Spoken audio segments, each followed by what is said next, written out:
The Mastery of Destiny. By James Allen. Preface. The discovery of the law of evolution in the material world has prepared men for a knowledge of the law of cause and effect in the mental world. Thought is not less orderly and progressive than the material forms which embody thought. And not alone cells and atoms, but thoughts and deeds are charged with a cumulative and selective energy. In the realm of thought and deed, the good survives, for it is fittest, the evil ultimately perishes. To know that the perfect law of causation is as all-embracing in mind as in matter, is to be relieved from all anxiety concerning the ultimate destiny of individuals and of humanity. For man is man and master of his fate. And the will in man which is conquering the knowledge of natural law will conquer the knowledge of spiritual law. The will which, in ignorance, chooses evil, will, as wisdom evolves and emerges, choose good. In a universe of law, the final mastery of evil by man is assured. His lesser destinies of separation and sorrow, defeat and death, are but disciplinary steps leading to the great destiny of triumphal mastery. He himself is unconsciously building, albeit with lacerated hands and labor-bowed form, the temple of glory which is to afford him an eternal habitation of peace. In this volume I have tried to set down some words indicative of this law and this destiny, and the manner of its working and its building, and have so arranged the subject matter as to make the book a companion volume to the Life Triumphant.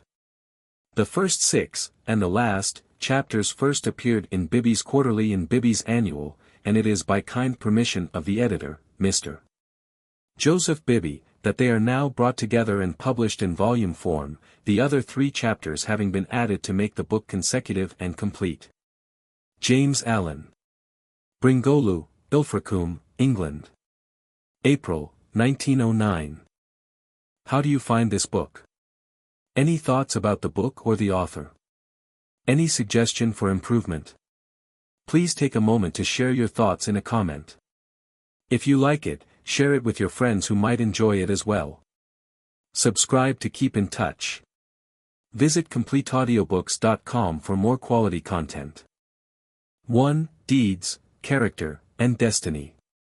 There is, and always has been, a widespread belief in fate, or destiny, that is, in an eternal and inscrutable power which apportions definite ends to both individuals and nations. This belief has arisen from long observation of the facts of life. Men are conscious that there are certain occurrences which they cannot control, and are powerless to avert. Birth and death, for instance, are inevitable, and many of the incidents of life appear equally inevitable. Men strain every nerve for the attainment of certain ends, and gradually they become conscious of a power which seems to be not of themselves, which frustrates their puny efforts, and laughs, as it were, at their fruitless striving and struggle. As men advance in life, they learn to submit, more or less, to this overruling power which they do not understand, perceiving only its effects in themselves and the world around them, and they call it by various names, such as God, Providence, Fate, Destiny, etc. Men of contemplation, such as poets and philosophers, step aside, as it were, to watch the movements of this mysterious power as it seems to elevate its favorites on the one hand, and strike down its victims on the other, without reference to merit or demerit. The greatest poets, especially the dramatic poets, represent this power in their works, as they have observed it in nature. The Greek and Roman dramatists usually depict their heroes as having foreknowledge of their fate, and taking means to escape it. But by so doing they blindly involve themselves in a series of consequences which bring about the doom which they are trying to avert. Shakespeare's characters, on the other hand, are represented, as in nature, with no foreknowledge, except in the form of presentiment, of their particular destiny. Thus, according to the poets, whether the man knows his fate or not, he cannot avert it, and every conscious or unconscious act of his is a step towards it. Omar Khayyam's moving finger is a vivid expression of this idea of fate. The moving finger writes, and having writ, moves on, nor all thy piety nor wit shall lure it back to cancel half a line, nor all thy tears wash out a word of it.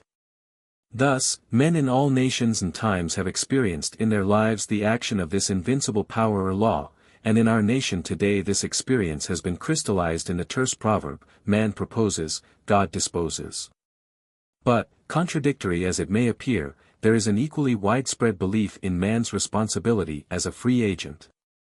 All moral teaching is an affirmation of man's freedom to choose his course and mold his destiny, and man's patient and untiring efforts in achieving his ends are declarations of consciousness of freedom and power.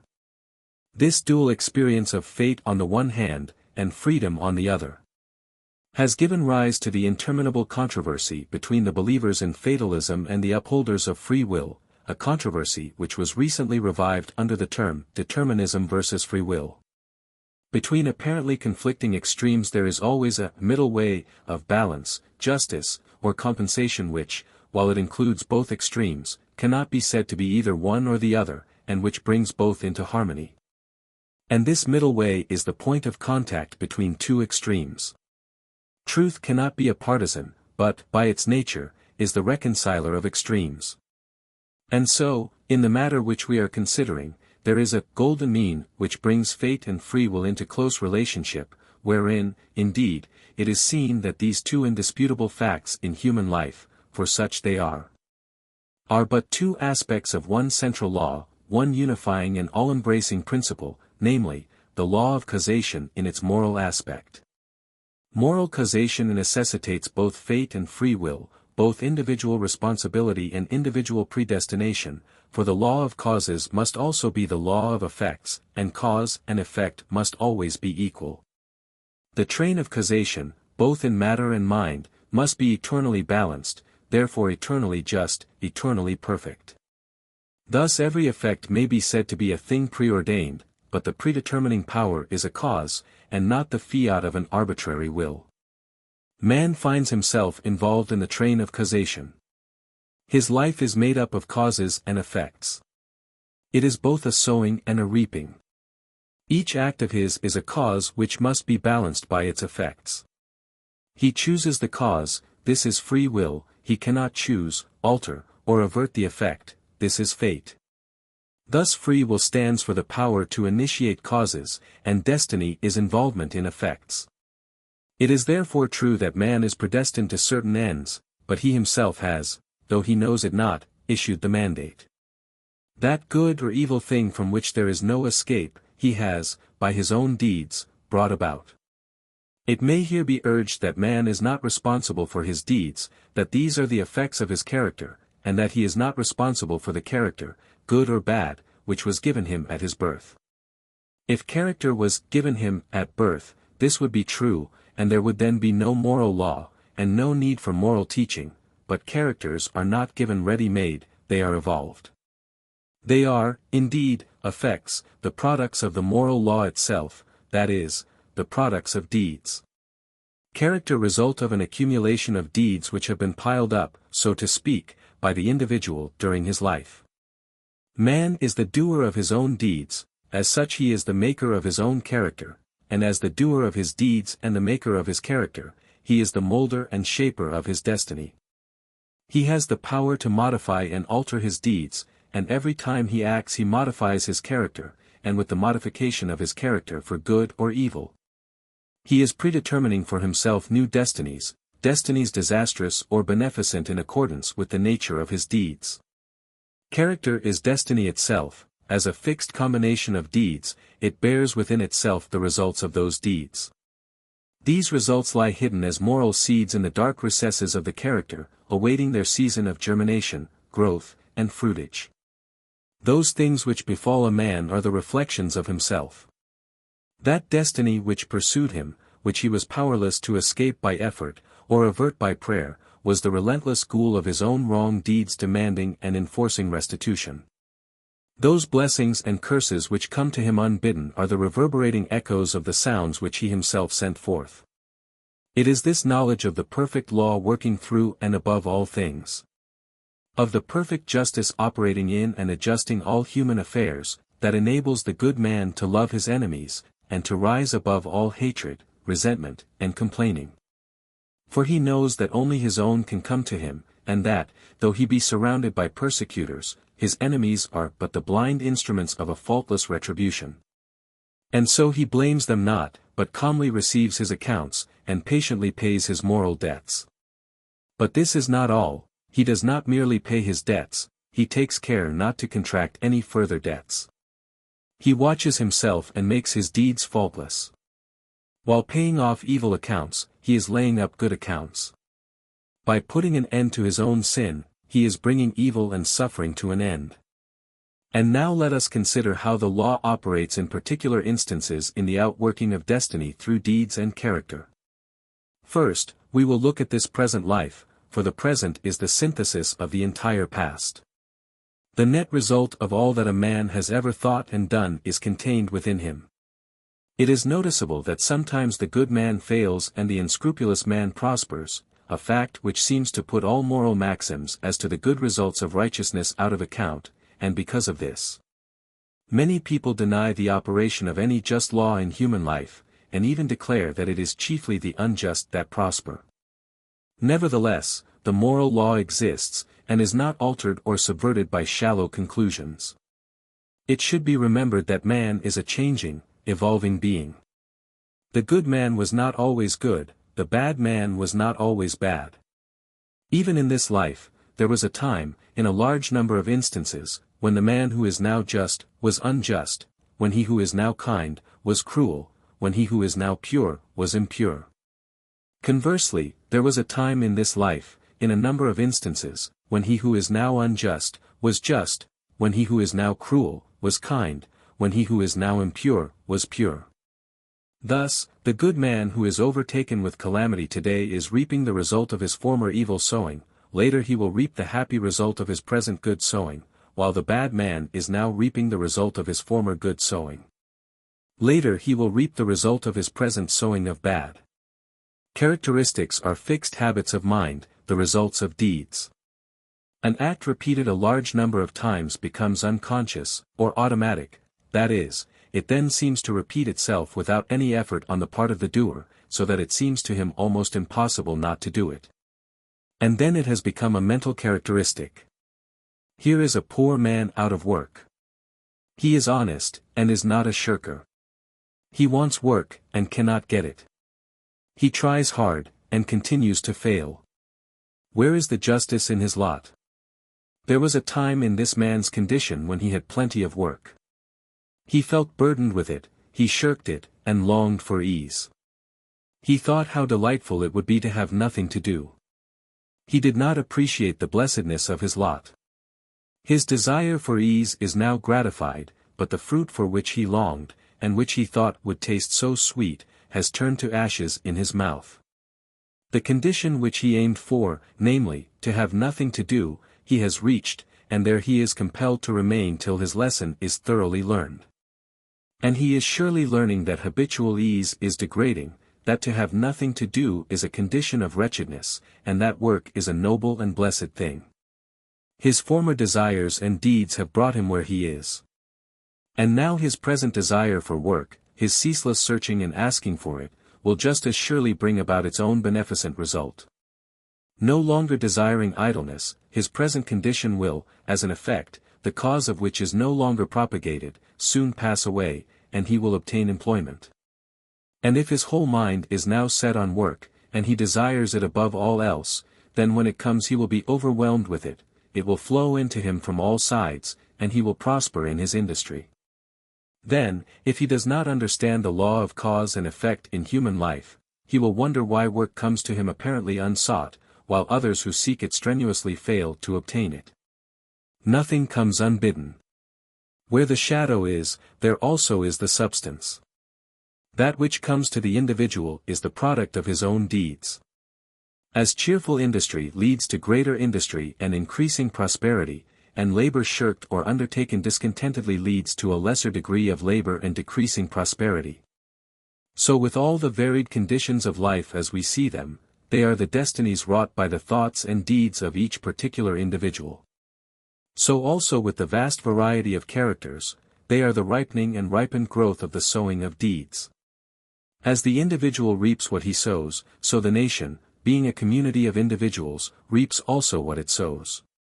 Nations become great when their leaders are just men, they fall and fade when their just men pass away. Those who are in power set an example, good or bad, for the entire nation. Great will be the peace and prosperity of a nation when there shall arise within it a line of statesmen who, having first established themselves in a lofty integrity of character, shall direct the energies of the nation toward the culture of virtue and development of character, knowing that only through personal industry, integrity, and nobility can national prosperity proceed. Still, above all, is the great law, calmly and with infallible justice meting out to mortals their fleeting destinies, tear-stained or smiling, the fabric of their hands.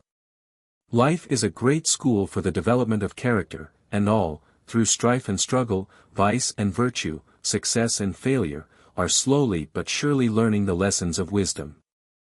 2. The science of self-control. We live in a scientific age. Men of science are numbered by thousands, and they are ceaselessly searching, analyzing, and experimenting with a view to discovery and the increase of knowledge. The shelves of our libraries, both public and private, are heavy with their load of imposing volumes on scientific subjects, and the wonderful achievements of modern science are always before us, whether in our homes or in our streets. In country or town, on land or sea, there shall we have before us some marvelous device, some recent accomplishment of science, for adding to our comfort, increasing our speed, or saving the labor of our hands. Yet, with all our vast store of scientific knowledge, and its startling and rapidly increasing results in the world of discovery and invention, there is, in this age, one branch of science which has so far fallen into decay as to have become almost forgotten. A science, nevertheless, which is of greater importance than all the other sciences combined, and without which all science would but subserve the ends of selfishness, and aid in man's destruction. I refer to the science of self-control. Our modern scientists study the elements and forces which are outside themselves, with the object of controlling and utilizing them. The ancients studied the elements and forces which were within themselves, with a view to controlling and utilizing them, and the ancients produced such mighty masters of knowledge in this direction, that to this day they are held in reverence as gods, and the vast religious organizations of the world are based upon their achievements. Wonderful as are the forces in nature, they are vastly inferior to that combination of intelligent forces which comprise the mind of man, and which dominate and direct the blind mechanical forces of nature. Therefore, it follows that, to understand, control, and direct the inner forces of passion, desire, will, and intellect, is to be in possession of the destinies of men and nations. As in ordinary science, there are, in this divine science, degrees of attainment, and a man is great in knowledge, great in himself, and great in his influence on the world, in the measure that he is great in self-control. He who understands and dominates the forces of external nature is the natural scientist, but he who understands and dominates the internal forces of the mind is the divine scientist. And the laws which operate in gaining a knowledge of external appearances, operate also in gaining a knowledge of internal varieties. A man cannot become an accomplished scientist in a few weeks or months, nay, not even in a few years. But only after many years of painstaking investigation can he speak with authority, and be ranked among the masters of science. Likewise, a man cannot acquire self-control, and become possessed of the wisdom and peace-giving knowledge which that self-control confers, but by many years of patient labor. A labor which is all the more arduous because it is silent, and both unrecognized and unappreciated by others. And he who would pursue this science successfully must learn to stand alone, and to toil unrewarded, as far as any outward emolument is concerned. The natural scientist pursues, in acquiring his particular kind of knowledge, the following 5 orderly and sequential steps. 1. Observation, that is, he closely and persistently observes the facts of nature. 2. Experiment, having become acquainted, by repeated observations, with certain facts, he experiments with those facts, with a view to the discovery of natural laws. He puts his facts through rigid processes of analysis, and so finds out what is useless and what of value, and he rejects the former and retains the latter. 3. Classification. Having accumulated and verified a mass of facts by numberless observations and experiments, he commences to classify those facts, to arrange them in orderly groups with the object of discovering some underlying law. Some hidden and unifying principle, which governs, regulates, and binds together these facts. 4. Deduction. Thus he passes on to the fourth step of deduction. From the facts and results which are before him, he discovers certain invariable modes of action, and thus reveals the hidden laws of things. 5. Knowledge. Having proven and established certain laws, it may be said of such a man that he knows. He is a scientist, a man of knowledge. But the attainment of scientific knowledge is not the end, great as it is. Men do not attain knowledge for themselves alone, nor to keep it locked secretly in their hearts, like a beautiful jewel in a dark chest. The end of such knowledge is use, service, the increase of the comfort and happiness of the world. Thus, when a man has become a scientist, he gives the world the benefit of his knowledge, and unselfishly bestows upon mankind the results of all his labors. Thus, beyond knowledge, there is a further step of use, that is, the right and unselfish use of the knowledge acquired, the application of knowledge to invention for the common weal. It will be noted that the 5 steps or processes enumerated follow in orderly succession, and that no man can become a scientist who omits any one of them. Without the first step of systematic observation, for instance, he could not even enter the realm of knowledge of nature's secrets. At first, the searcher for such knowledge has before him a universe of things. These things he does not understand. Many of them, indeed, seem to be irreconcilably opposed one to the other, and there is apparent confusion, but by patiently and laboriously pursuing these 5 processes, he discovers the order, nature, and essences of things. Perceives the central law or laws which bind them together in harmonious relationship, and so puts an end to confusion and ignorance. As with the natural scientist, so with the divine scientist. He must pursue, with the same self-sacrificing diligence, 5 progressive steps in the attainment of self-knowledge, self-control. These 5 steps are the same as with the natural scientist, but the process is reversed. The mind, instead of being centered upon external things, is turned back upon itself. And the investigations are pursued in the realm of mind, of one's own mind, instead of in that of matter. At first, the searcher for divine knowledge is confronted with that mass of desires, passions, emotions, ideas, and intellect ions which he calls himself, which is the basis of all his actions, and from which his life proceeds. This combination of invisible, yet powerful, forces appears confusedly. Some of them stand, apparently, in direct conflict with each other, without any appearance or hope of reconciliation. His mind in its entirety, too, with his life which proceeds from that mind, does not seem to have any equitable relation to many other minds and lives about him. And altogether there is a condition of pain and confusion from which he would fain escape. Thus, he begins by keenly realizing his state of ignorance, for no one could acquire either natural or divine knowledge, if he were convinced that without study or labor he already possessed it. With such perception of one's ignorance, there comes the desire for knowledge, and the novice in self-control enters upon the ascending pathway, in which are the following 5 steps. 1. Introspection. This coincides with the observation of the natural scientist. The mental eye is turned like a searchlight upon the inner things of the mind, and its subtle and ever-varying processes are observed and carefully noted. This stepping aside from selfish gratifications, from the excitements of worldly pleasures and ambitions, in order to observe, with the object of understanding, one's nature, is the beginning of self-control.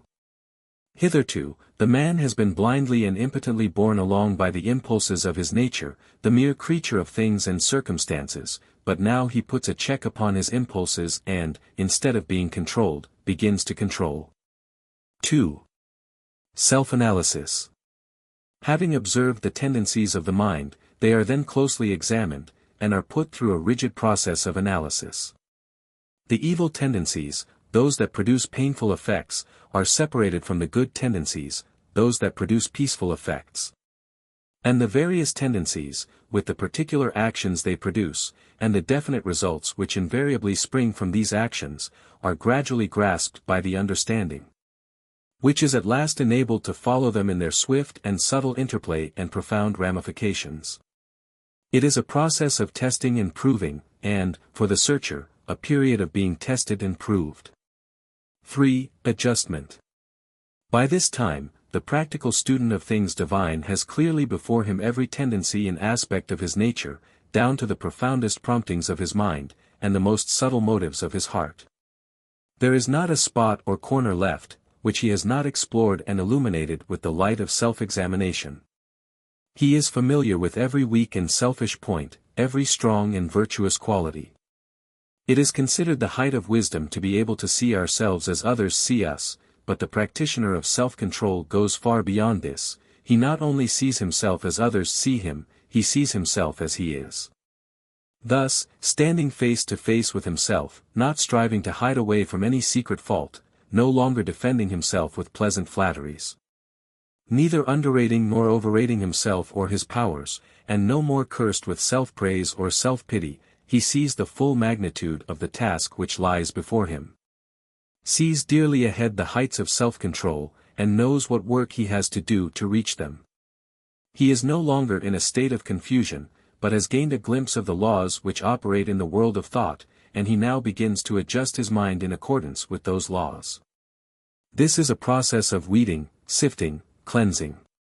As the farmer weeds, cleans, and prepares the ground for his crops, so the student removes the weeds of evil from his mind, cleanses and purifies it preparatory to sowing the seeds of righteous actions which shall produce the harvest of a well-ordered life. 4. Righteousness.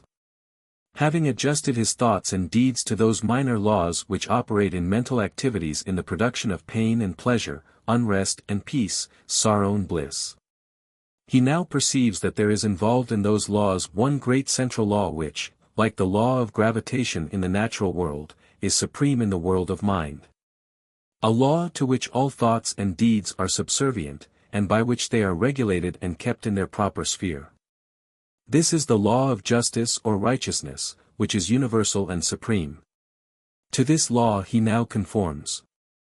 Instead of thinking and acting blindly, as the nature is stimulated and appealed to by outward things, he subordinates his thoughts and deeds to this central principle.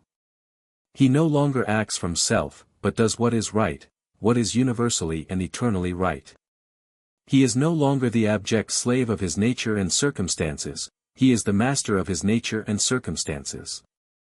He is no longer carried hither and thither on the forces of his mind, he controls and guides those forces to the accomplishment of his purposes. Thus, having his nature in control and subjection, not thinking thoughts nor doing deeds which oppose the righteous law, and which, therefore, that law annuls with suffering and defeat, he rises above the dominion of sin and sorrow, ignorance and doubt, and is strong, calm, and peaceful. 5. Pure knowledge. By thinking right and acting right, he proves, by experience, the existence of the divine law on which the mind is framed, and which is the guiding and unifying principle in all human affairs and events, whether individual or national. Thus, by perfecting himself in self-control, he acquires divine knowledge, he reaches the point where it may be said of him, as of the natural scientist, that he knows. He has mastered the science of self-control, and has brought knowledge out of ignorance, order out of confusion. He has acquired that knowledge of self which includes a knowledge of all men. That knowledge of one's own life which embraces knowledge of all live, as for all minds are the same in essence, differing only in degree, are framed upon the same law. And the same thoughts and acts, by whatsoever individual they are wrought, will always produce the same results. But this divine and peace-bestowing knowledge, as in the case of the natural scientist, is not gained for one's self alone. For if this were so, the aim of evolution would be frustrated, and it is not in the nature of things to fall short of ripening and accomplishment. And, indeed, he who thought to gain this knowledge solely for his own happiness would most surely fail. So, beyond the fifth step of pure knowledge, there is a still further one of wisdom, which is the right application of the knowledge acquired. The pouring out upon the world, unselfishly and without stint, the result of one's labors, thus accelerating progress and uplifting humanity. It may be said of men who have not gone back into their own nature to control and purify it, that they cannot clearly distinguish between good and evil, right and wrong. They reach after those things which they think will give them pleasure, and try to avoid those things which they believe will cause them pain. The source of their actions is self, and they only discover right painfully and in a fragmentary way, by periodically passing through severe sufferings and lashings of conscience. But he who practices self-control, passing through the 5 processes, which are 5 stages of growth, gains that knowledge which enables him to act from the moral law which sustains the universe. He knows good and evil, right and wrong, and, thus knowing them, lives in accordance with good and right. He no longer needs to consider what is pleasant or what is unpleasant, but does what is right. His nature is in harmony with his conscience, and there is no remorse. His mind is in unison with the great law, and there is no more suffering and sin, for him evil is ended, and good is all in all. 3. Cause and effect in human conduct. It is an axiom with the scientists that every effect is related to a cause. Apply this to the realm of human conduct, and there is revealed the principle of justice. Every scientist knows, and now all men believe, that perfect harmony prevails throughout every portion of the physical universe, from the speck of dust to the greatest sun. Everywhere there is exquisite adjustment. In the sidereal universe, with its millions of suns rolling majestically through space and carrying with them their respective systems of revolving planets, its vast nebula, its seas of meteors, and its vast army of comets traveling through illimitable space with inconceivable velocity, perfect order prevails. And again, in the natural world, with its multitudinous aspects of life, and its infinite variety of forms, there are the clearly defined limits of specific laws, through the operation of which all confusion is avoided, and unity and harmony eternally obtain. If this universal harmony could be arbitrarily broken, even in one small particular, the universe would cease to be, there could be no cosmos, but only universal chaos. Nor can it be possible in such a universe of law that there should exist any personal power which is above, outside, and superior to such law in the sense that it can defy it, or set it aside. For whatsoever beings exist, whether they be men or gods, they exist by virtue of such law. And the highest, best, and wisest among all beings would manifest his greater wisdom by his more complete obedience to that law which is wiser than wisdom, and than which nothing more perfect could be devised. All things, whether visible or invisible, are subservient to, and fall within the scope of, this infinite and eternal law of causation. As all things seen obey it, so all things unseen, the thoughts and deeds of men, whether secret or open, cannot escape it. Do right, it recompenseth; do one wrong, the equal retribution must be made. Perfect justice upholds the universe. Perfect justice regulates human life and conduct. All the varying conditions of life, as they obtain in the world today, are the result of this law reacting on human conduct. Man can, and does, choose what causes he shall set in operation, but he cannot change the nature of effects. He can decide what thoughts he shall think, and what deeds he shall do, but he has no power over the results of those thoughts and deeds. These are regulated by the overruling law. Man has all power to act, but his power ends with the act committed.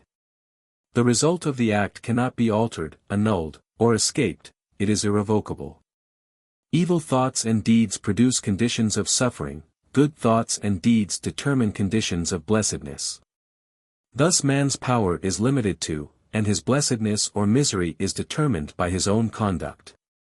To know this truth, renders life simple, plain, and unmistakable. All the crooked paths are straightened out, the heights of wisdom are revealed, and the open door to salvation from evil and suffering is perceived and entered.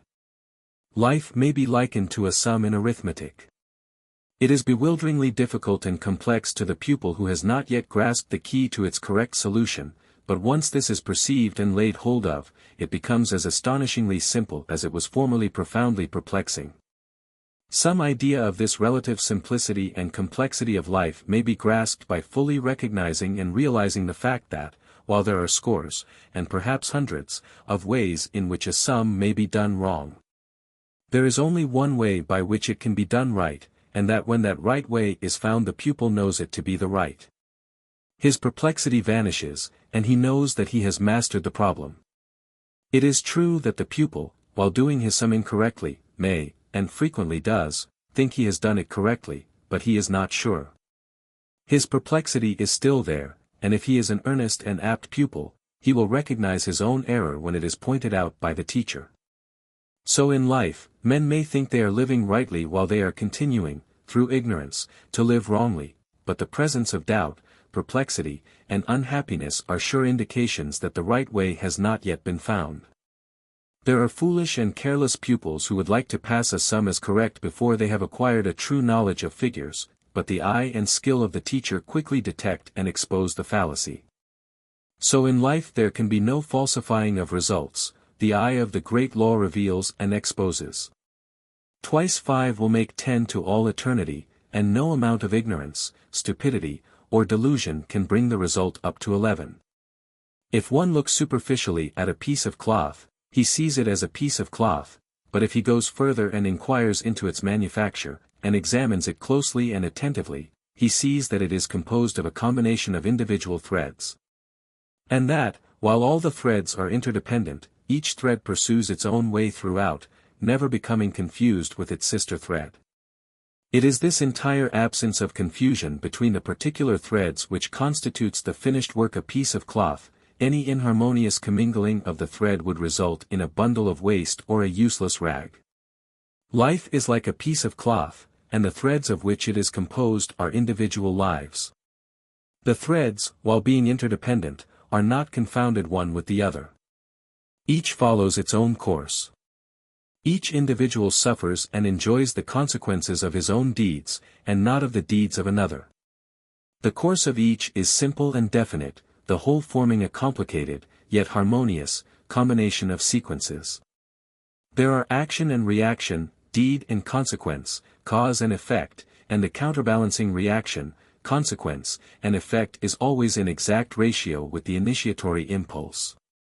A durable and satisfactory piece of cloth cannot be made from shoddy material, and the threads of selfish thoughts and bad deeds will not produce a useful and beautiful life, a life that will wear well, and bear close inspection. Each man makes or mars his own life, it is not made or marred by his neighbor, or by anything external to himself. Each thought he thinks, each deed he does, is another thread, shoddy or genuine, woven into the garment of his life. And as he makes the garment so must he wear it.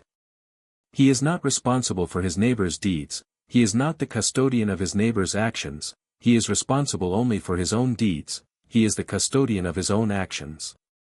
The problem of evil subsists in a man's own evil deeds, and it is solved when those deeds are purified. Says Rousseau. Man, seek no longer the origin of evil, thou thyself art its origin. Effect can never be divorced from cause. It can never be of a different nature from cause. Emerson says, justice is not postponed, a perfect equity adjusts the balance in all parts of life. And there is a profound sense in which cause and effect are simultaneous, and form one perfect whole. Thus, upon the instant that a man thinks, say, a cruel thought, or does a cruel deed, that same instant he has injured his own mind. He is not the same man he was the previous instant, he is a little viler and a little more unhappy, and a number of such successive thoughts and deeds would produce a cruel and wretched man. The same thing applies to the contrary, the thinking of a kind thought, or doing a kind deed, an immediate nobility and happiness attend it, the man is better than he was before, and a number of such deeds would produce a great and blissful soul. Thus individual human conduct determines, by the faultless law of cause and effect, individual merit or demerit, individual greatness or meanness, individual happiness or wretchedness. What a man thinks, that he does, what he does, that he is. If he is perplexed, unhappy, restless, or wretched, let him look to himself, for there and nowhere else is the source of all his trouble. 4. Training of the will. Without strength of mind, nothing worthy of accomplishment can be done, and the cultivation of that steadfastness and stability of character which is commonly called willpower, is one of the foremost duties of man. For its possession is essentially necessary both to his temporal and eternal well-being. Fixedness of purpose is at the root of all successful efforts, whether in things worldly or spiritual, and without it man cannot be otherwise than wretched, and dependent upon others for that support which should be found within himself. The mystery which has been thrown around the subject of cultivation of the will by those who advertise to sell occult advice on the matter for so many dollars, should be avoided and dispelled. For nothing could be further removed from secrecy and mystery than the practical methods by which alone strength of will can be developed. The true path of will cultivation is only to be found in the common everyday life of the individual, and so obvious and simple is it that the majority, looking for something complicated and mysterious, pass it by unnoticed. A little logical thought will soon convince a man that he cannot be both weak and strong at the same time, that he cannot develop a stronger will while remaining a slave to weak indulgences, and that, therefore, the direct and only way to that greater strength is to assail and conquer his weaknesses. All the means for the cultivation of the will are already at hand in the mind and life of the individual, they reside in the weak side of his character, by attacking and vanquishing which the necessary strength of will be developed. He who has succeeded in grasping this simple, preliminary truth, will perceive that the whole science of will cultivation is embodied in the following 7 rules. 1. Break off bad habits. 2. Form good habits. 3. Give scrupulous attention to the duty of the present moment. 4. Do vigorously, and at once, whatever has to be done. 5. Live by rule. 6. Control the tongue. 7. Control the mind. Anyone who earnestly meditates upon, and diligently practices, the above rules, will not fail to develop that purity of purpose and power of will which will enable him to successfully cope with every difficulty, and pass triumphantly through every emergency. It will be seen that the first step is the breaking away from bad habits. This is no easy task. It demands the putting forth of great efforts, or a succession of efforts, and it is by such efforts that the will can alone be invigorated and fortified. If one refuses to take the first step, he cannot increase in willpower, for by submitting to a bad habit, because of the immediate pleasure which it affords, one forfeits the right to rule over himself and is so far a weak slave. He who thus avoids self-discipline, and looks about for some occult secrets for gaining willpower at the expenditure of little or no effort on his part, is deluding himself, and is weakening the willpower which he already possesses. The increased strength of will which is gained by success in overcoming bad habits enables one to initiate good habits. For, while the conquering of a bad habit requires merely strength of purpose, the forming of a new one necessitates the intelligent direction of purpose. To do this, a man must be mentally active and energetic, and must keep a constant watch upon himself. As a man succeeds in perfecting himself in the second rule, it will not be very difficult for him to observe the third, that of giving scrupulous attention to the duty of the present moment. Thoroughness is a step in the development of the will which cannot be passed over. Slipshod work is an indication of weakness. Perfection should be aimed at, even in the smallest task. By not dividing the mind, but giving the whole attention to each separate task as it presents itself, singleness of purpose and intense concentration of mind are gradually gained, 2 mental powers which give weight and worth of character, and bring repose and joy to their possessor. The fourth rule, that of doing vigorously, and at once, whatever has to be done, is equally important. Idleness and a strong will cannot go together, and procrastination is a total barrier to the acquisition of purposeful action. Nothing should be put off until another time, not even for a few minutes. That which ought to be done now should be done now. This seems a little thing, but it is of far-reaching importance. It leads to strength, success, and peace.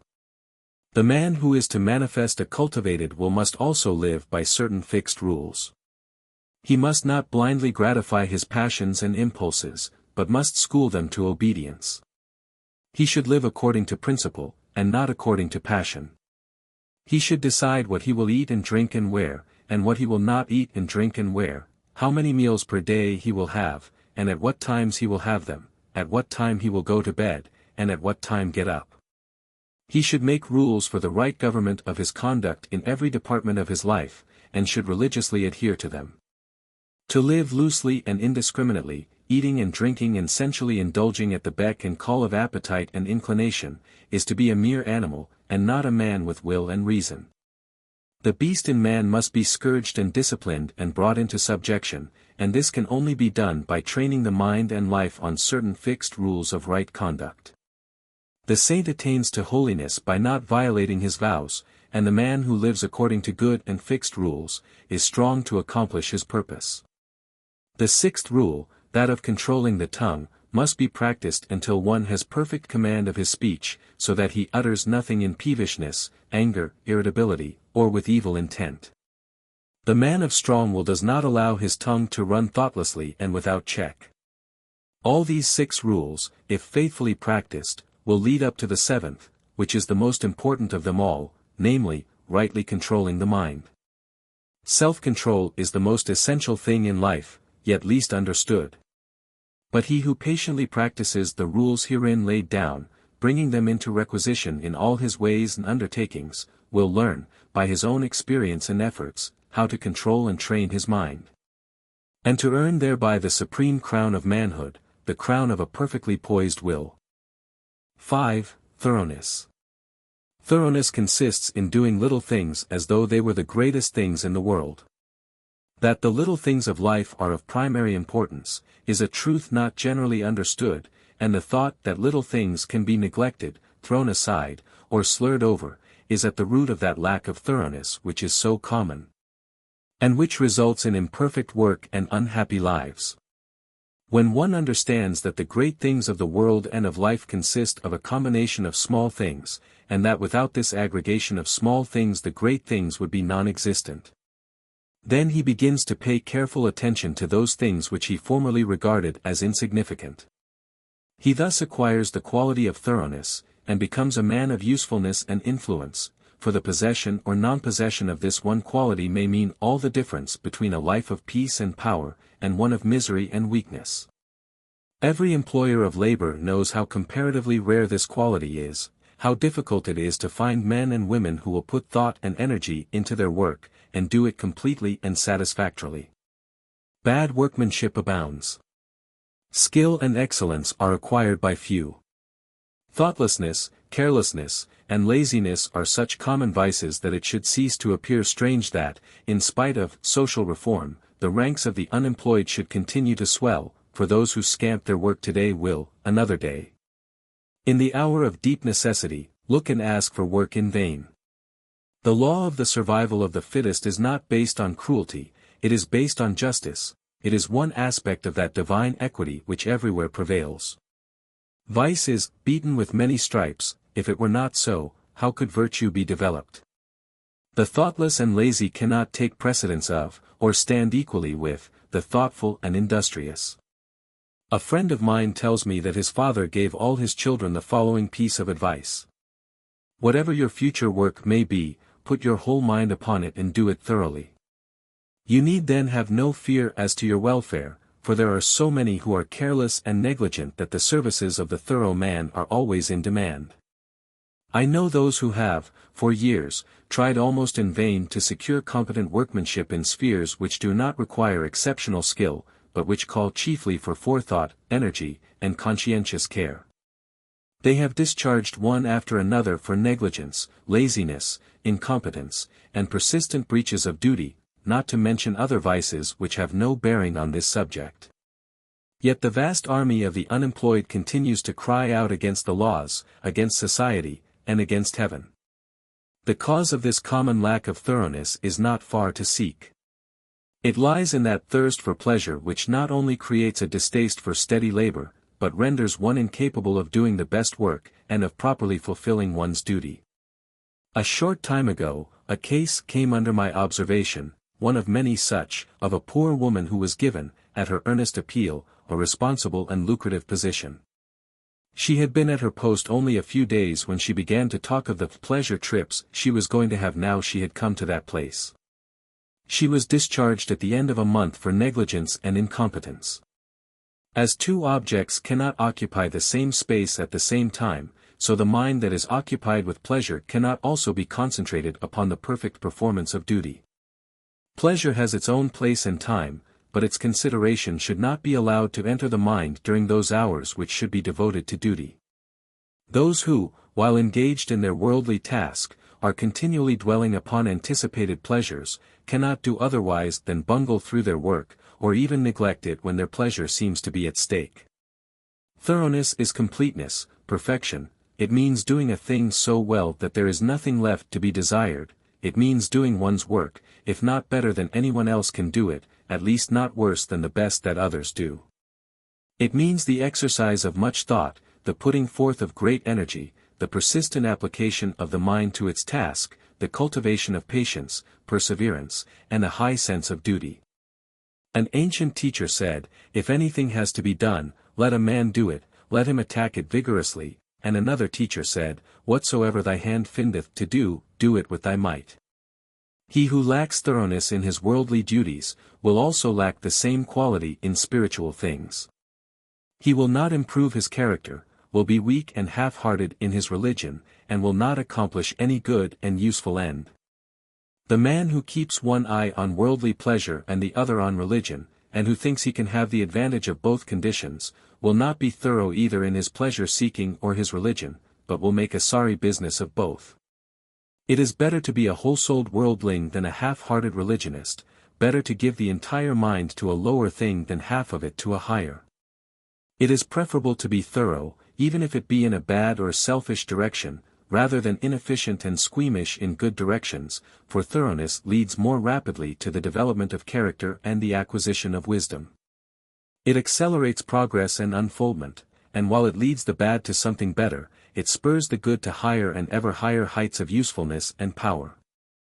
6. Mind building and life building. Everything, both in nature and the works of man, is produced by a process of building. The rock is built up of atoms, the plant, the animal, and man are built up of cells. A house is built of bricks, and a book is built of letters. A world is composed of a large number of forms, and a city of a large number of houses. The arts, sciences, and institutions of a nation are built up by the efforts of individuals. The history of a nation is the building of its deeds. The process of building necessitates the alternate process of breaking down. Old forms that have served their purpose are broken up, and the material of which they are composed enters into new combinations. There is reciprocal integration and disintegration. In all compounded bodies, old cells are ceaselessly being broken up, and new cells are formed to take their place. The works of man also require to be continually renewed until they have become old and useless, when they are torn down in order that some better purpose may be served. These two processes of breaking down and building up in nature are called death and life, in the artificial works of man they are called destruction and restoration. This dual process, which obtains universally in things visible, also obtains universally in things invisible. As a body is built of cells, and a house of bricks, so a man's mind is built of thoughts. The various characters of men are none other than compounds of thoughts of varying combinations. Herein we see the deep truth of the saying, "As a man thinketh in his heart, so is he." Individual characteristics are fixed processes of thought. That is, they are fixed in the sense that they have become such an integral part of the character that they can be only altered or removed by a protracted effort of the will, and by much self-discipline. Character is built in the same way as a tree or a house is built, namely, by the ceaseless addition of new material, and that material is thought. By the aid of millions of bricks a city is built. By the aid of millions of thoughts a mind, a character, is built. Every man is a mind builder, whether he recognizes it or not.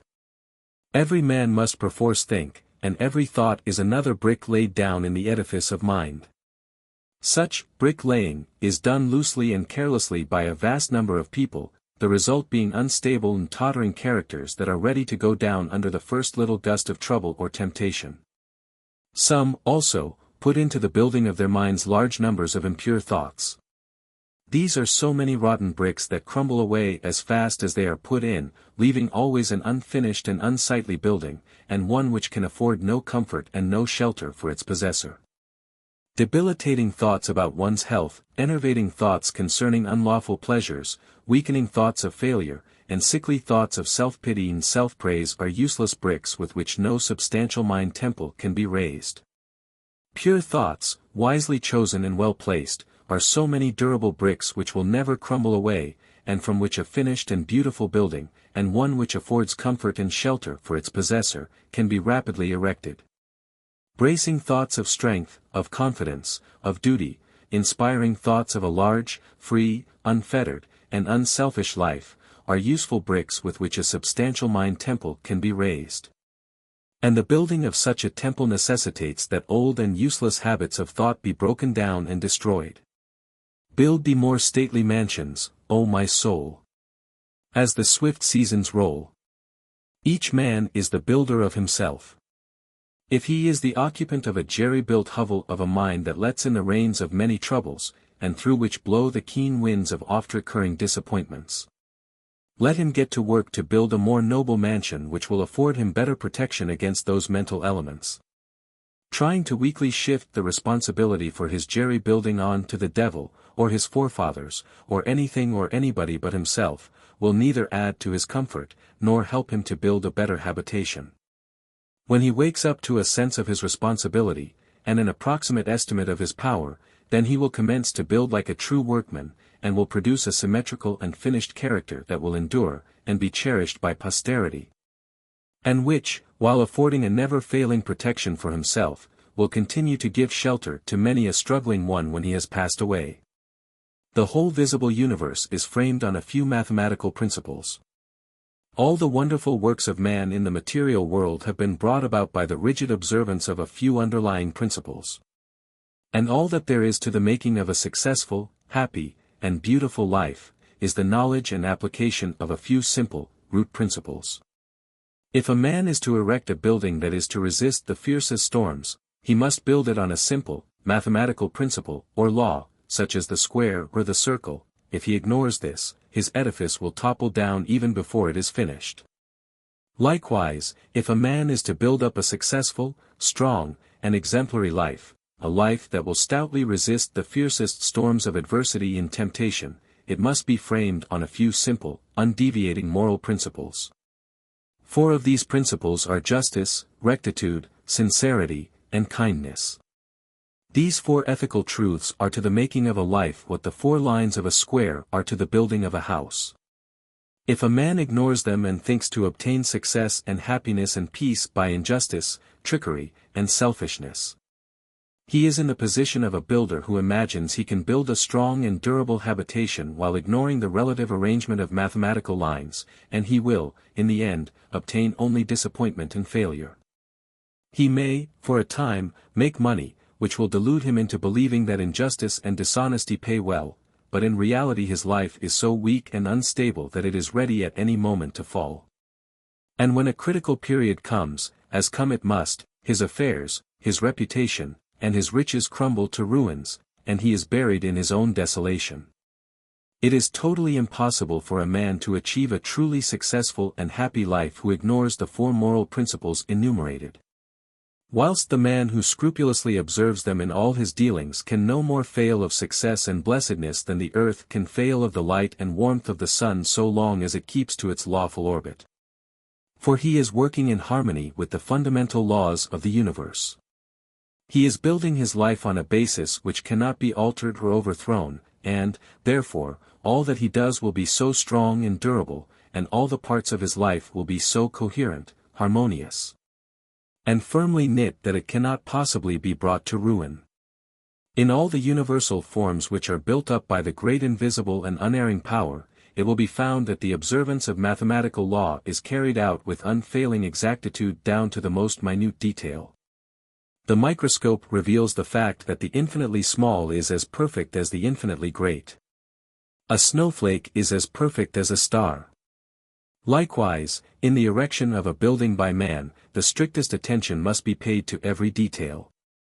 A foundation must first be laid, and, although it is to be buried and hidden, it must receive the greatest care, and be made stronger than any other part of the building. Then stone upon stone, brick upon brick is carefully laid with the aid of the plumb line, until at last the building stands complete in its durability, strength, and beauty. Even so it is with the life of a man. He who would have a life secure and blessed, a life freed from the miseries and failures to which so many fall victims, must carry the practice of the moral principles into every detail of his life, into every momentary duty and trivial transaction. In every little thing he need be thorough and honest, neglecting nothing. To neglect or misapply any little detail, be he commercial man, agriculturist, professional man, or artisan, is the same as neglecting a stone or a brick in a building, and it will be a source of weakness and trouble. The majority of those who fail and come to grief do so through neglecting the apparently insignificant details. It is a common error to suppose that little things can be passed by, and that the greater things are more important, and should receive all attention. But a cursory glance at the universe, as well as a little serious reflection on life, will teach the lesson that nothing great can exist which is not made up of small details, and in the composition of which every detail is perfect. He who adopts the four ethical principles as the law and base of his life, who raises the edifice of character upon them, who in his thoughts and words and actions does not wander from them, whose every duty and every passing transaction is performed in strict accordance with their exactions, such a man, laying down the hidden foundation of integrity of heart securely and strongly, cannot fail to raise up a structure which shall bring him honor. And he is building a temple in which he can repose in peace and blessedness, even the strong and beautiful temple of his life. 7. Cultivation of Concentration. Concentration, or the bringing of the mind to a center and keeping it there, is vitally necessary to the accomplishment of any task. It is the father of thoroughness and the mother of excellence. As a faculty, it is not an end in itself, but is an aid to all faculties, all work. Not a purpose in itself, it is yet a power which serves all purposes. Like steam in mechanics, it is a dynamic force in the machinery of the mind and the functions of life. The faculty is a common possession, though in its perfection it is rare, just as will and reason are common possessions. Though a perfectly poised will and a comprehensive reason are rare possessions, and the mystery which some modern mystical writers have thrown around it is entirely superfluous. Every successful man, in whatever direction his success may lie, practices concentration, though he may know nothing about it as a subject of study. Every time one becomes absorbed in a book or task, or is rapt in devotion or assiduous in duty, concentration, in a greater or lesser degree, is brought into play. Many books purporting to give instructions on concentration make its practice and acquisition an end in itself. Than this, there is no surer nor swifter way to its destruction. The fixing of the eyes upon the tip of the nose, upon a doorknob, a picture, a mystical symbol, or the portrait of a saint. Or the centering of the mind upon the navel, the pineal gland, or some imaginary point in space, I have seen all these methods seriously advised in works on this subject, with the object of acquiring concentration. Is like trying to nourish the body by merely moving the jaw as in the act of eating, without taking food. Such methods prevent the end at which they aim. They lead towards dispersion and not concentration, towards weakness and imbecility rather than towards power and intelligence. I have met those who have squandered, by these practices, what measure of concentration they at first possessed, and have become the prey of a weak and wandering mind. Concentration is an aid to the doing of something. It is not the doing of something in itself. A ladder has no divine knowledge, or the sweeping of a floor, without resorting to methods which have no practical bearing on life. For what is concentration but the bringing of a well-controlled mind to the doing of that which has to be done? He who does his work in an aimless, a hurried, or thoughtless manner, and resorts to his artificial, concentration methods, to his doorknob, his picture, or nasal extremity, in order to gain that which he imagines to be some kind of mystical power, but which is a very ordinary and practical quality, though he may drift towards insanity, and I knew one man who became insane by these practices. He will not increase in steadiness of mind. The great enemy of concentration, and therefore of all skill and power, is a wavering, wandering, undisciplined value in and of itself, but only in so far as it enables us to reach something which we could not otherwise reach. In like manner, concentration is that which enables the mind to accomplish with ease that which it would be otherwise impossible to accomplish, but of itself it is a dead thing, and not a living accomplishment. Concentration is so interwoven with the uses of life that it cannot be separated from duty. And he who tries to acquire it apart from his task, his duty, will not only fail, but will diminish, and not increase, his mental control and executive capacity, and so render himself less and less fit to succeed in his undertakings. A scattered and undisciplined army would be useless. To make it effective in action and swift in victory it must be solidly concentrated and masterfully directed. Scattered and diffused thoughts are weak and worthless. Thoughts marshaled, commanded, and directed upon a given point, are invincible. Confusion, doubt, and difficulty give way before their masterly approach. Concentrated thought enters largely into all successes, and informs all victories. There is no more secret about its acquirement than about any other acquisition, for it is governed by the underlying principle of all development, namely, practice. To be able to do a thing, you must begin to do it, and keep on doing it until the thing is mastered. This principle prevails universally, in all arts, sciences, trades, in all learning, conduct, religion. To be able to paint, one must paint. To know how to use a tool skillfully, he must use the tool. To become learned, he must learn. To become wise, he must do wise things, and to successfully concentrate his mind, he must concentrate it. But the doing is not all, it must be done with energy and intelligence. The beginning of concentration, then, is to go to your daily task and put your mind on it, bringing all your intelligence and mental energy to a focus upon that which has to be done. And every time the thoughts are found wandering aimlessly away, they should be brought promptly back to the thing in hand. Thus the center, upon which you are to bring your mind to a point, is, not your pineal gland or a paint in space, but the work which you are doing every day. And your object in thus concentrating is to be able to do your work with smooth rapidity and consummate skill, for until you can thus do your work, you have not gained any degree of control over the mind. You have not acquired the power of concentration. This powerful focusing of one's thought and energy and will upon the doing of things is difficult at first, as everything worth acquiring is difficult, but daily efforts, strenuously made and patiently followed up, will soon lead to such a measure of self-control as will enable one to bring a strong and penetrating mind to bear upon any work undertaken. A mind that will quickly comprehend all the details of the work, and dispose of them with accuracy and dispatch. He will thus, as his concentrative capacity increases, enlarge his usefulness in the scheme of things, and increase his value to the world, thus inviting nobler opportunities, and opening the door to higher duties.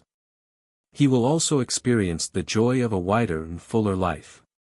In the process of concentration there are the four following stages. 1. Attention.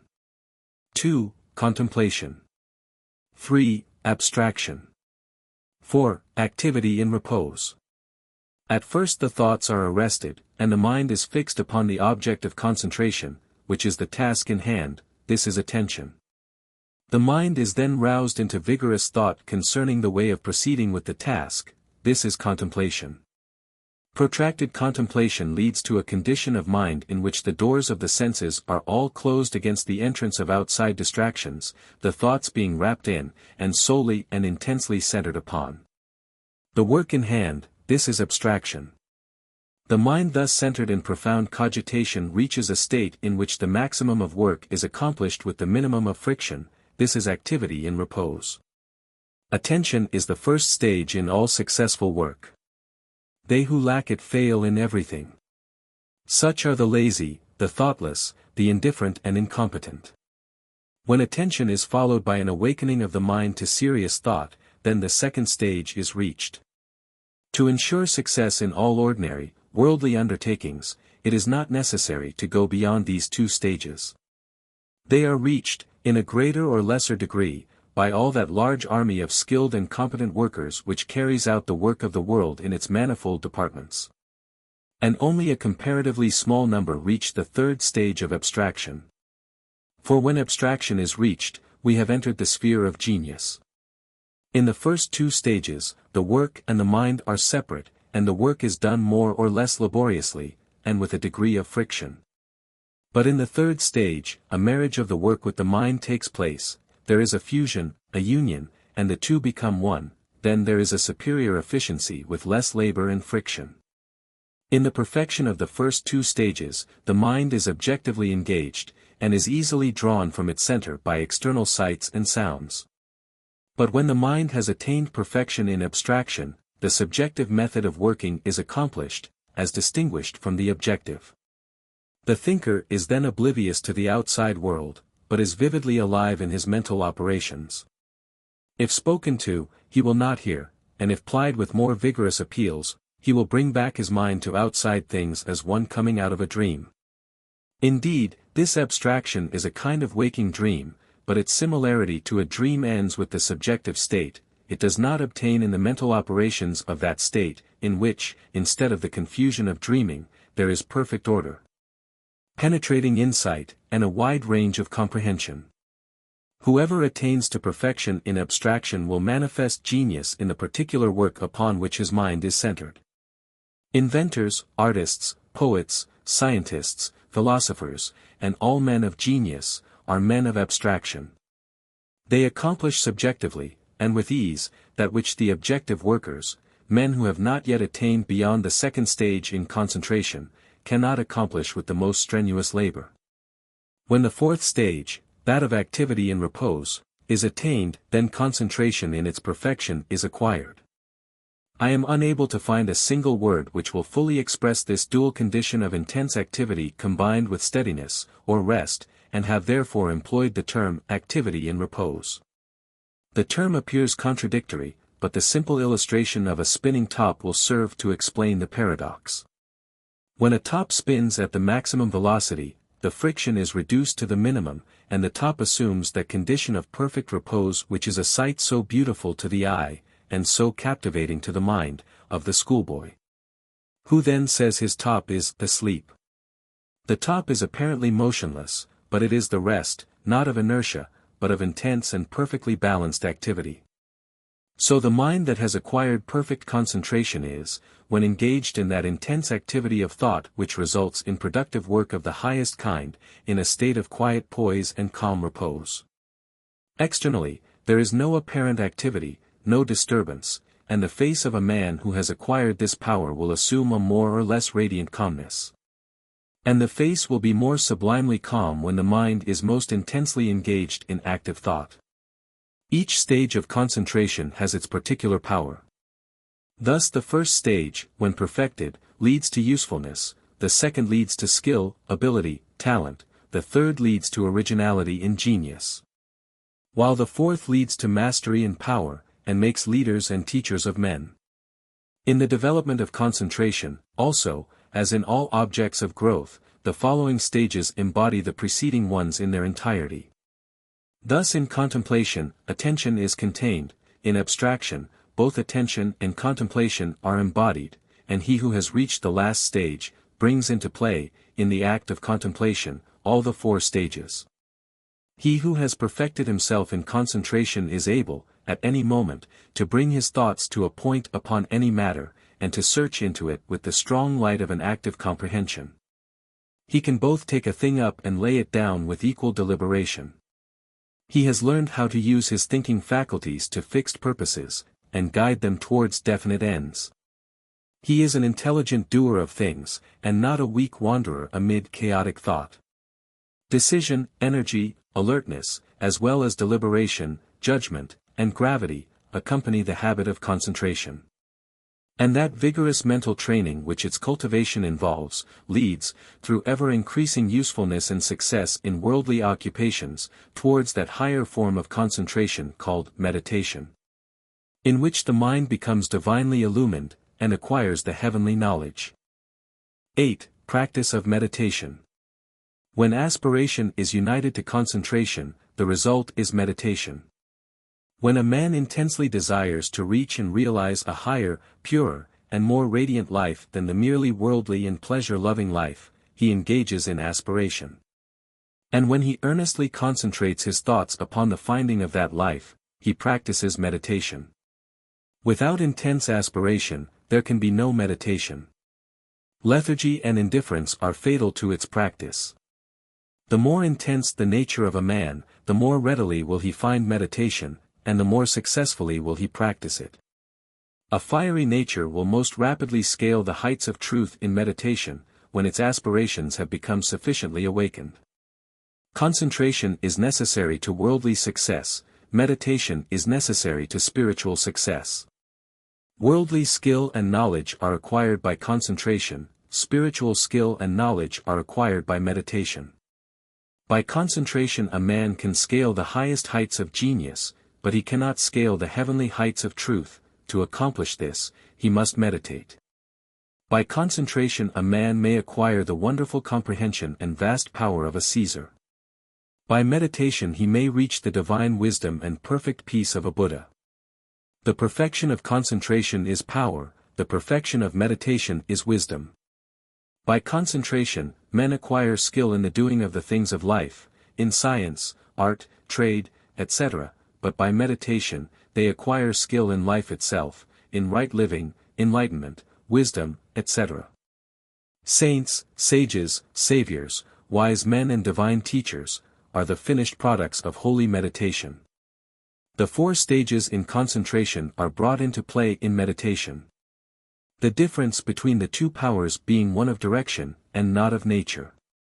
Meditation is therefore spiritual concentration, the bringing of the mind to a focus in its search for the divine knowledge, the divine life. The intense dwelling, in thought, on truth. Thus a man aspires to know and realize, above all things else, the truth.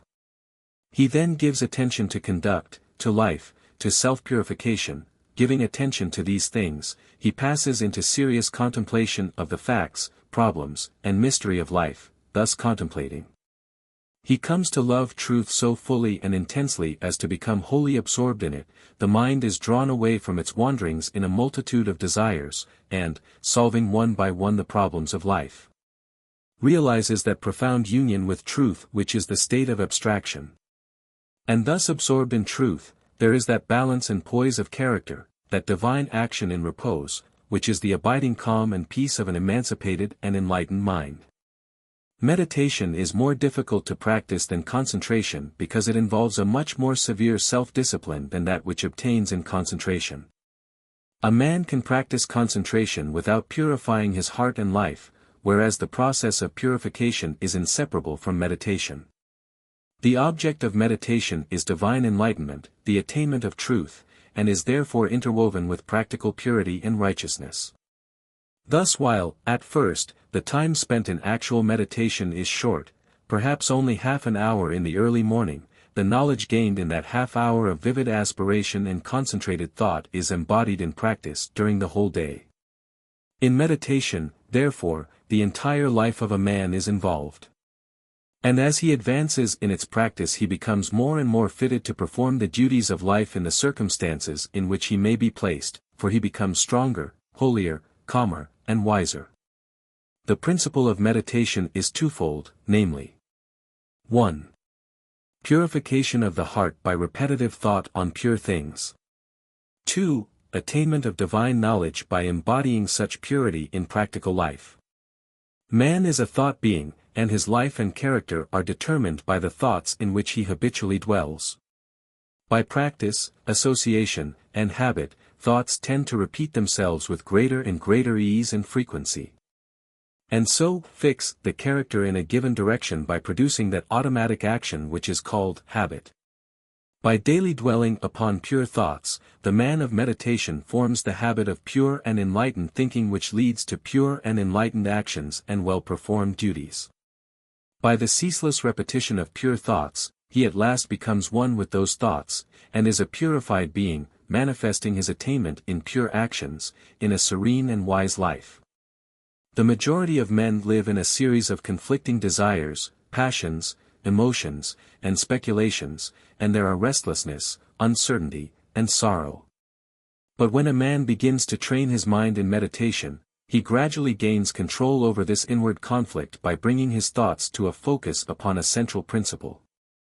In this way the old habits of impure and erroneous thought and action are broken up, and the new habits of pure and enlightened thought and action are formed. The man becomes more and more reconciled to truth, and there is increasing harmony and insight, a growing perfection and peace. A powerful and lofty aspiration towards truth is always accompanied with a keen sense of the sorrow and brevity and mystery of life, and until this condition of mind is reached, meditation is impossible. Merely musing, or whiling away the time in idle dreaming, habits to which the word meditation is frequently applied, are very far removed from meditation, in the lofty spiritual sense which we attach to that condition. It is easy to mistake reverie for meditation. This is a fatal error which must be avoided by one striving to meditate. The two must not be confounded. Reverie is a loose dreaming into which a man falls. Meditation is a strong, purposeful thinking into which a man rises. Reverie is easy and pleasurable, meditation is at first difficult and irksome. Reverie thrives in indolence and luxury, meditation arises from strenuousness and discipline. Reverie is first alluring, then sensuous, and then sensual. Meditation is first forbidding, then profitable, and then peaceful. Reverie is dangerous, it undermines self-control. Meditation is protective, it establishes self-control. There are certain signs by which one can know whether he is engaging in reverie or meditation. The indications of reverie are: 1. A desire to avoid exertion. 2. A desire to experience the pleasures of dreaming. 3. An increasing distaste for one's worldly duties. 4. A desire to shirk one's worldly responsibilities. 5. Fear of consequences. 6. A wish to get money with as little effort as possible. 7. Lack of self-control. The indications of meditation are: 1. Increase of both physical and mental energy. 2. A strenuous striving after wisdom. 3. A decrease of irksomeness in the performance of duty. 4. A fixed determination to faithfully fulfill all worldly responsibilities. 5. Freedom from fear. 6. Indifference to riches. 7. Possession of self-control. There are certain times, places, and conditions in and under which it is impossible to meditate, others wherein it is difficult to meditate, and others wherein meditation is rendered more accessible. And these, which should be known and carefully observed, are as follows: times, places, and conditions in which meditation is impossible. 1. At, or immediately after, meals. 2. In places of pleasure. 3. In crowded places. 4. While walking rapidly. 5. While lying in bed in the morning. 6. While smoking. 7. While lying on a couch or bed for physical or mental relaxation. Times, places and conditions in which meditation is difficult. 1. At night. 2. In a luxuriously furnished room. 3. While sitting on a soft, yielding seat. 4. While wearing gay clothing. 5. When in company. 6. When the body is weary. 7. If the body is given too much food. Times, places, and conditions in which it is best to meditate. 1. Very early in the morning. 2. Immediately before meals. 3. In solitude. 4. In the open air or in a plainly furnished room. 5. While sitting on a hard seat. 6. When the body is strong and vigorous. 7. When the body is modestly and plainly clothed. It will be seen by the foregoing instructions that ease, luxury, and indulgence, which induce reverie, render meditation difficult, and when strongly pronounced make it impossible. While strenuousness, discipline, and self-denial, which dispel reverie, make meditation comparatively easy. The body, too, should be neither overfed nor starved, neither in rags nor flauntingly clothed. It should not be tired, but should be at its highest point of energy and strength, as the holding of the mind to a concentrated train of subtle and lofty thought requires a high degree of both physical and mental energy. Aspiration can often best be aroused, and the mind renewed in meditation, by the mental repetition of a lofty precept, a beautiful sentence or a verse of poetry. Indeed, the mind that is ready for meditation will instinctively adopt this practice. Mere mechanical repetition is worthless, and even a hindrance. The words repeated must be so applicable to one's own condition that they are dwelt upon lovingly and with concentrated devotion. In this way aspiration and concentration harmoniously combine to produce, without undue strain, the state of meditation. All the conditions above stated are of the utmost importance in the early stages of meditation, and should be carefully noted and duly observed by all who are striving to acquire the practice. And those who faithfully follow the instructions, and who strive and persevere, will not fail to gather in due season, the harvest of purity, wisdom, bliss, and peace, and will surely eat of the sweet fruits of holy meditation. 9. The power of purpose. Dispersion is weakness, concentration is power. Destruction is a scattering, preservation a uniting, process. Things are useful and thoughts are powerful in the measure that their parts are strongly and intelligently concentrated. Purpose is highly concentrated thought. All the mental energies are directed to the attainment of an object, and obstacles which intervene between the thinker and the object are, one after another, broken down and overcome. Purpose is the keystone in the temple of achievement. It binds and holds together in a complete whole that which would otherwise lie scattered and useless. Empty whims, ephemeral fancies, vague desires, and half-hearted resolutions have no place in purpose. In the sustained determination to accomplish there is an invincible power which swallows up all inferior considerations, and marches direct to victory. All successful men are men of purpose. They hold fast to an idea, a project, a plan, and will not let it go. They cherish it, brood upon it, tend and develop it, and when assailed by difficulties, they refuse to be beguiled into surrender. Indeed, the intensity of the purpose increases with the growing magnitude of the obstacles encountered. The men who have molded the destinies of humanity have been men mighty of purpose. Like the Roman laying his road, they have followed along a well-defined path, and have refused to swerve aside even when torture and death confronted them. The great leaders of the race are the mental road makers, and mankind follows in the intellectual and spiritual paths which they have carved out and beaten. Great is the power of purpose.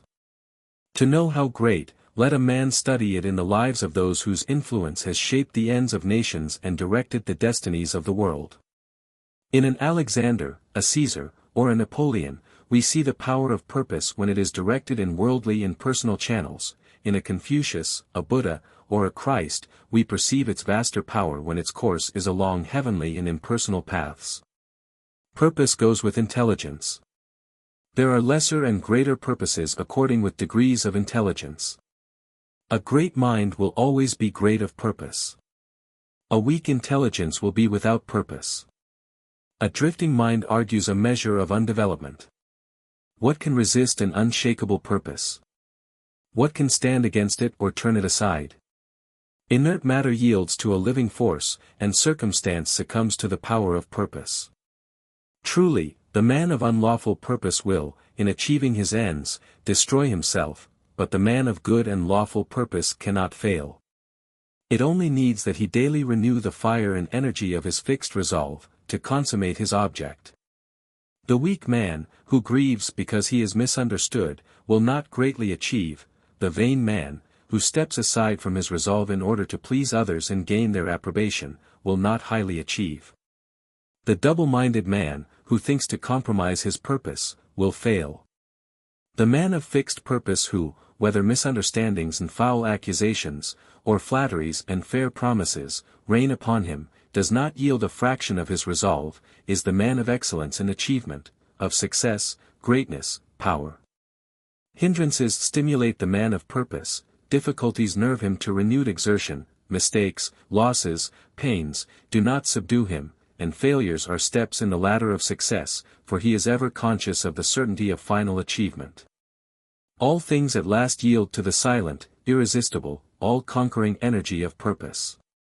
Out of the night that covers me, black as the pit from pole to pole, I thank whatever gods may be, for my unconquerable soul. In the fell clutch of circumstance, I have not whined nor cried aloud.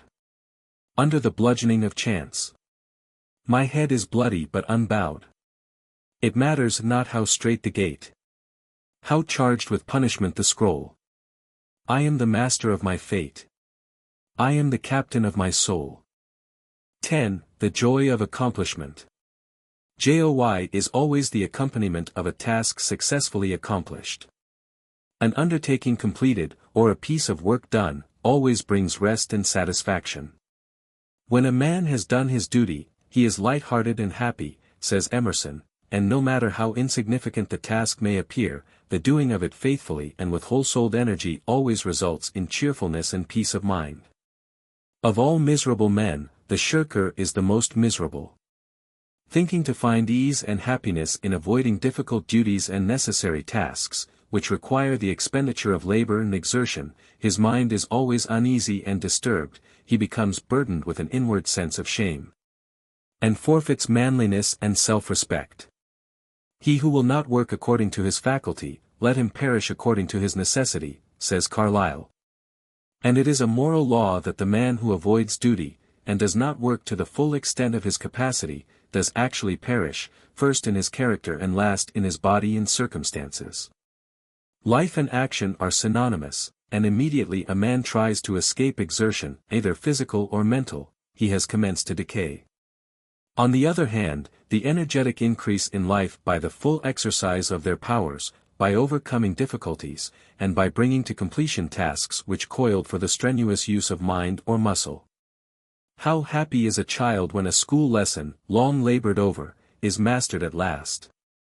The athlete, who has trained his body through long months or years of discipline and strain, is richly blessed in his increased health and strength, and is met with the rejoicings of his friends when he carries home the prize from the field of contest.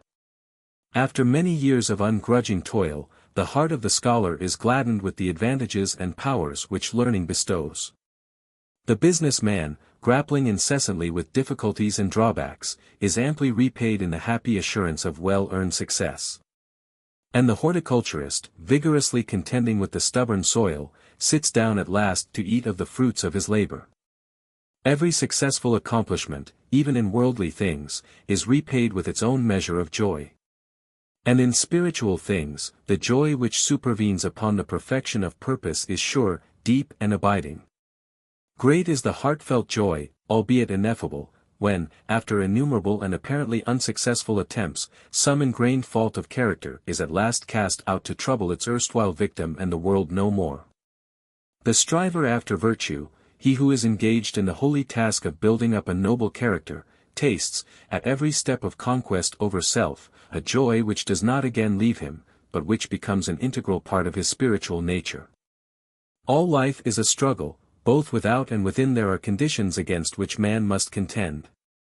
His very existence is a series of efforts and accomplishments, and his right to remain among men as a useful unit of humanity depends upon the measure of his capacity for wrestling successfully with the elements of nature without, or with the enemies of virtue and truth within. It is demanded of man that he shall continue to strive after better things, after greater perfection, after higher and still higher achievements. And in accordance with the measure of his obedience to this demand, does the angel of joy wait upon his footsteps and minister unto him. For he who is anxious to learn, eager to know, and who puts forth efforts to accomplish, finds the joy which eternally sings at the heart of the universe. First in little things, then in greater, and then in greater still, must man strive, until at last he is prepared to make the supreme effort, and strive for the accomplishment of truth, succeeding in which, he will realize the eternal joy. The price of life is effort, the acme of effort is accomplishment. The reward of accomplishment is joy. Blessed is the man who strives against his own selfishness, he will taste in its fullness the joy of accomplishment.